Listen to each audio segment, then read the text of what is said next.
Ni kusalimu kwa jina takatifu la Yesu Kristo. Leo Mungu ametupa neema, nataka tujifunze. Leo ukiona topic hii, ielewe, ifahamu, aizingatie na Mungu atakusaidia.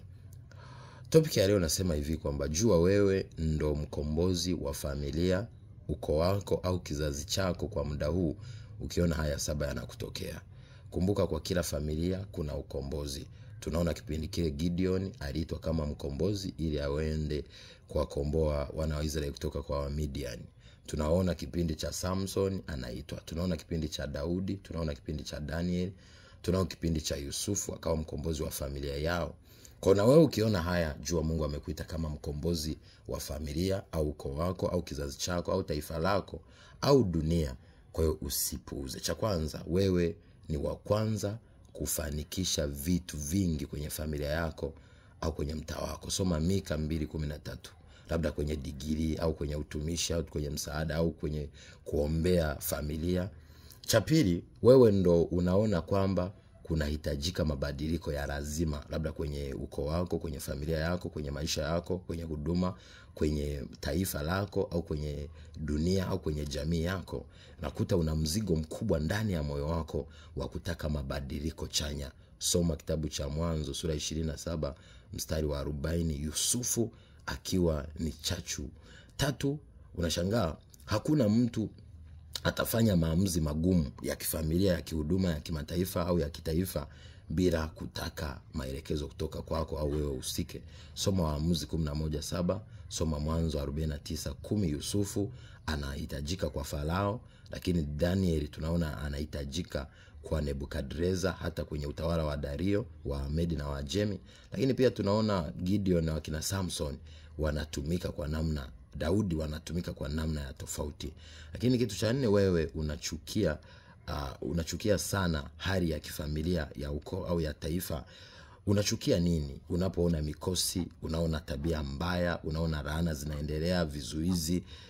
Waamuzi 6:13, Gideon alikuwa analaumu sana juu ya yote yanayoendelea kwenye jamii ya Waisraeli. Mara wa Midian wanakuja wanawatesa, Wafilisti wanakuja wanawatesa. Kwa hiyo Gideon akawa na mzigo huo na Mungu akaja kumtumia. Jeremiah akawa na mzigo huo, Mungu akaja akamtumia. Daudi akawa na mzigo huo wa kuchukia kwa nini Goliath anawatukana wana wa Israeli, anamtukana Mungu wa Israeli. Kwa Mungu akampa jukumu. Tunaona Musa tangu akiwa kwa Farao, anakuta Waebrania wanataka kuteswa, anamuua Misri. Kwa huo mzigo Mungu akaja kumtumia baadaye kukomboa taifa. Na wewe ukiona hayo, basi Mungu jua ataweka mzigo na ataweza kukutumia ukizidi kumtafuta na kumpenda. 5, unashangaa hauendani na wote kwenye familia, kwenye ukoo au kwenye taifa. Unashangaa ni mtu ambaye unapenda ujitenge, kwa sababu unashangaa yale wanayoyazungumza au wanazopiga story au wanayoyafanya kwenye ukoo wako, kwenye familia yako, kwenye yale unakuta wewe sio malengo yako. Unakuta una maono makubwa, una ndoto kubwa, una mipango mikubwa, hata kama bado unajiona mdogo. Yusufu alikuwa hivyo bado akiwa mtoto. Ndio maana tunaona jambo kubwa na mambo makubwa yanakuja kutokea. Bwana Yesu tunamuona, watu wengi waliofanikiwa tunawaona. Na maana 6 ni Mungu unashangaa anakupa sana maono na ndoto za kiroho, na zile ndoto zinakuja kutimia. Unakuta una hekima, maarifa. Tunaona wakina Daniel. Ukisoma Daniel sura ile ya 1, tunaona Daniel, Abednego, Meshach walikuwa na ufahamu mkubwa kwenye masuala ya maono na ndoto na elimu. Lakini pia tunaona kitu cha ajabu sana, na Yusufu alikuwa na maarifa na masuala ya ndoto na maono. Lakini 7 na mwisho tunaona unakuwa na roho ya kiushawishi, roho ya kuweza kuwavuta watu wengi kwa Kristo. Roho ya Bwana inakuwa ndani yako, roho ya utumishi, roho ya kupenda haki, roho ya kutaka kutenda mema. Na muda mwingine unaweza ukute hujaokoka, lakini ukitenda baya unakuta kuna roho inakuhukumu. Basi jua Mungu amekisha kuandaa. Au unashangaa unataka utende haki, hutaki uonevu, hutaki dhuluma, hutaki mambo yasiyompendeza Mungu. Basi Mungu unakuta ameshaweka alama ya kuweza kukusaidia na ili uje uwe mkombozi wa taifa. Kumbuka kuna watu ambao Mungu aliwaita kama wanasiasa.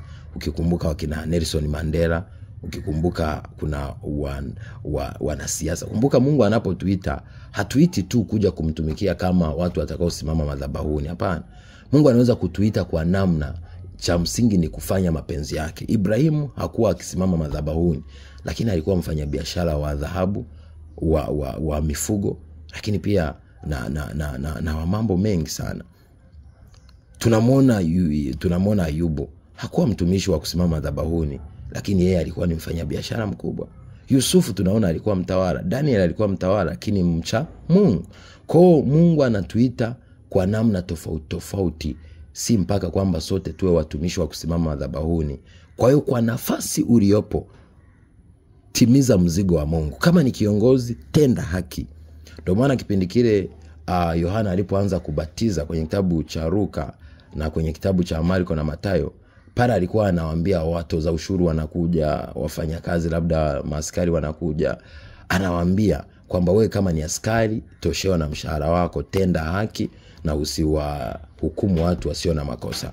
Wewe kama ni mtoza ushuru, toza kulingana na kiwango kilichowekwa. Kama wewe ni fanya hivi. Kwa hiyo haki mbele ya Mungu na kuzingatia haki na matendo mema ndio Mungu anafurahia mwanadamu afanye ili aweze kukombolewa. Nawapenda in Jesus name. Shalom.